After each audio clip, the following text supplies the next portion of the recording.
Döwlet eýetçiliginiň häkimetli wagt 27-nji ýylda Türkmenistanyň buğday planyny dolduran ony habar berip, dowamly ýagan ýagyşlaryň ekini uly ýany ýetirenini gaýdylan ýylda owa huzurlygyna täze özgertmeleriň gowy netije berenligini tasdiklady.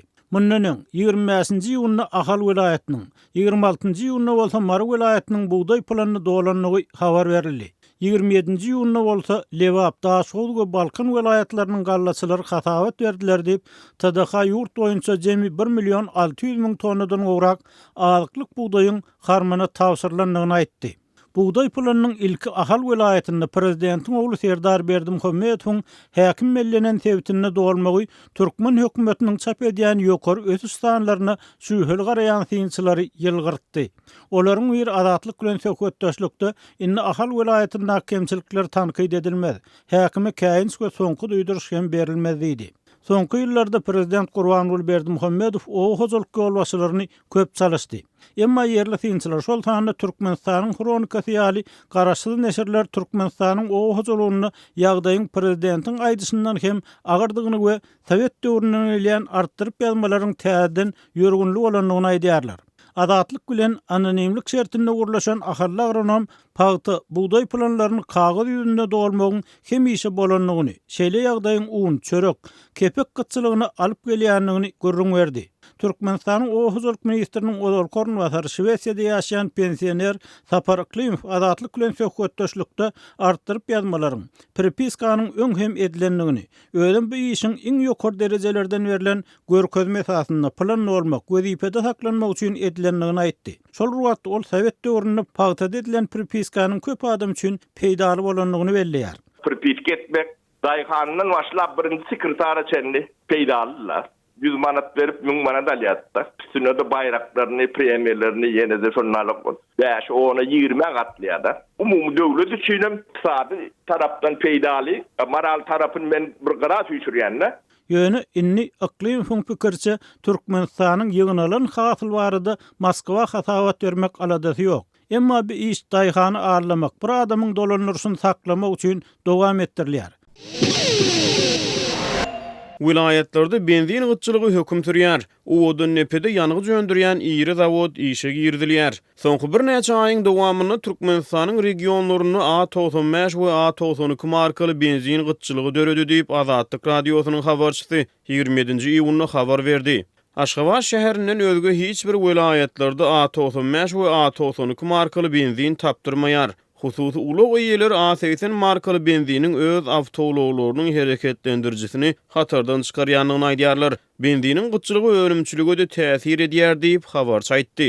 Azatlyk radiosynyň ýurt içindäki ikinji habarçysy 23-nji iýun ýekşenbe güni Mara vilayatyndan ýetiren habaryny tutuş regionuny bir aýdan gowrak wagt bäri A95 markaly benziniň gytçylygynyň dowam edýänligini aýtdy. Mara vilayatyna köp sanly ulug sürüjüleriniň sözlerine görä ilat köpçüligine diňe A80 markaly hilipes ýanygyç el ýeterli wagty polisiýanyň ýol gödäwçiligi ullugynyň işgärleri ýörüýte enjamlar bilen uluglaryň tüsde çykarlaryndan çykýan tüsläni barlaýarlar we onuň ekologiýa ziýan ýetirýändigini aýdyp jerime ýazýarlar. Häkimetler 28-nji iýulda owadan nepede gazdan benzin öndürýän zawodyň açylmagy bilen benziniň satyp çykaryljakdygyny wada berýärler diýip Azatlygyň Aşgabatly habarçysy Penşenbe güni habar berdi. Türkmenistanyň ýanygyç energetika pudowyny gödäwçilik edýän vice-premier Murat Geldimereýew 14-nji iýulda geçirilen hökümet mejlisinde TV gazdan benzin öndürjek owadan nepedäki zawodyň 28-nji iýulda açyljakdygyny ma'lum edipdi.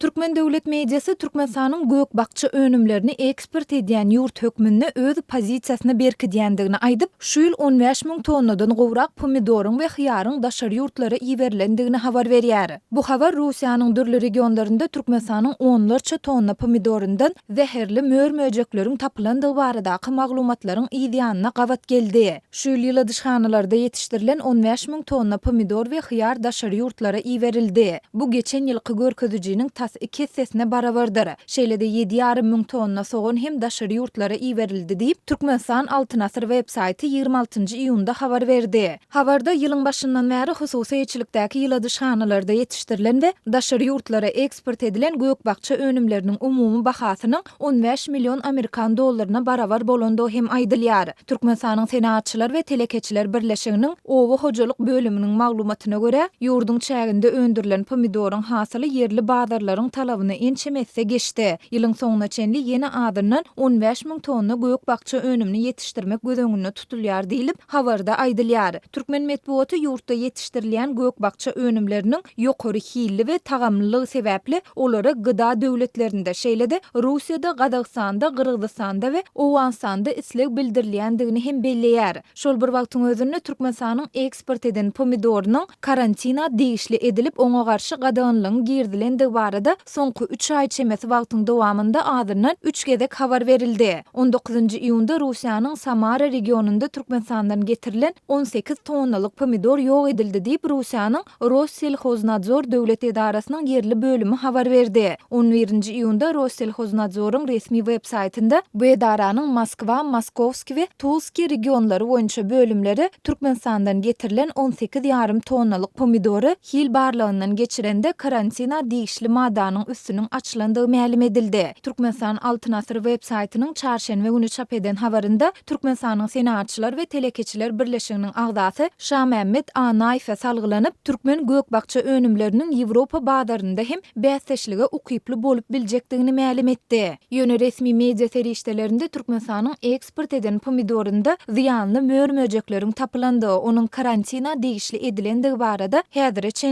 hiç zat aýdylmaýar.